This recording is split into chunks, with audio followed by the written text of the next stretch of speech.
Les ministres de la Santé et des modes de vie sains du Canada s'attaquent aux défis de santé publique du 21e siècle.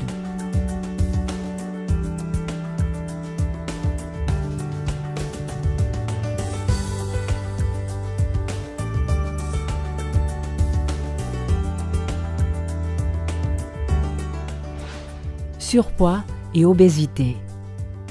En croissance dans toutes les régions du pays. Les enfants canadiens ont un surplus de poids. Il s'agissait d'un problème rare il y a 30 ans. Maintenant, plus d'un enfant sur 4 accuse un surpoids ou est obèse.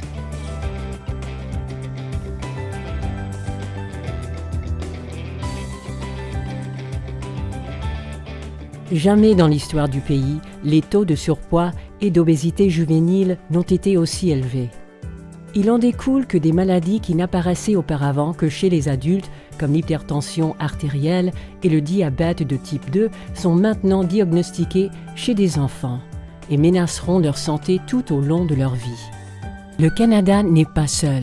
L'obésité juvénile est une épidémie mondiale. Despite many warnings about the dangers of gaining weight, a new study out tonight says that Canadian waistlines continue to expand.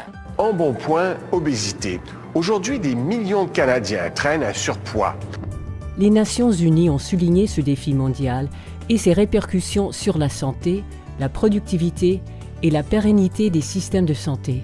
Les gouvernements mettent en œuvre des stratégies en collaboration avec de nombreux secteurs.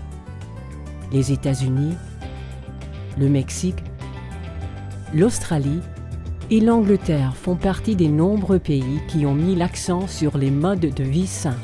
Nous savons tous qu'une saine alimentation et qu'une vie active sont des clés du succès. Et nous savons également que ce n'est pas si simple.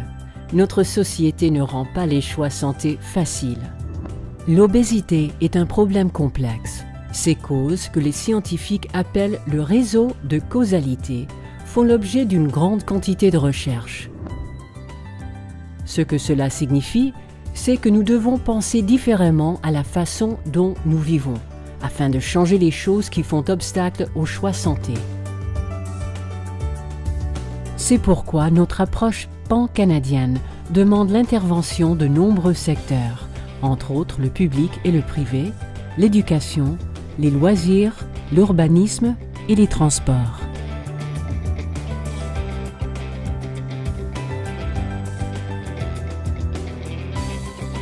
La déclaration fédérale, provinciale et territoriale sur la prévention et la promotion, de même que le cadre d'action pour la promotion du poids santé, décrivent ce qu'il faut faire. Cette approche pan-canadienne repose sur la collaboration et les partenariats, car la promotion de la santé est l'affaire de tous.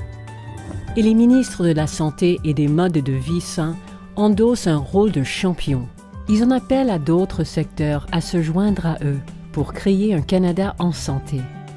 Les gouvernements travaillent de concert et en partenariat avec d'autres pour contribuer à bâtir des milieux plus propices à la saine alimentation et à l'activité physique.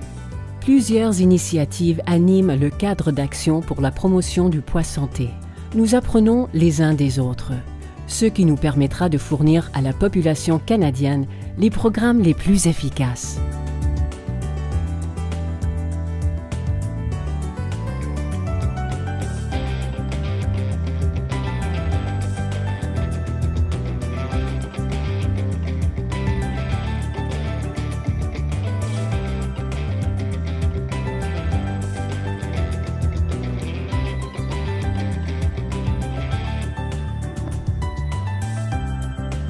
Nous avons vu plus tôt cette année, lors du sommet sur le poids santé, que les secteurs sont prêts à établir des partenariats.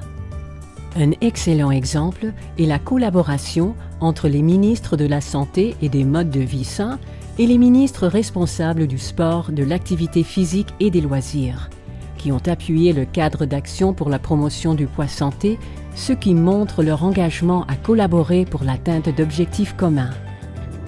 L'automne prochain, les ministres de la Santé et des modes de vie sains feront rapport à la population canadienne des progrès accomplis et continueront de le faire aux 2 ans.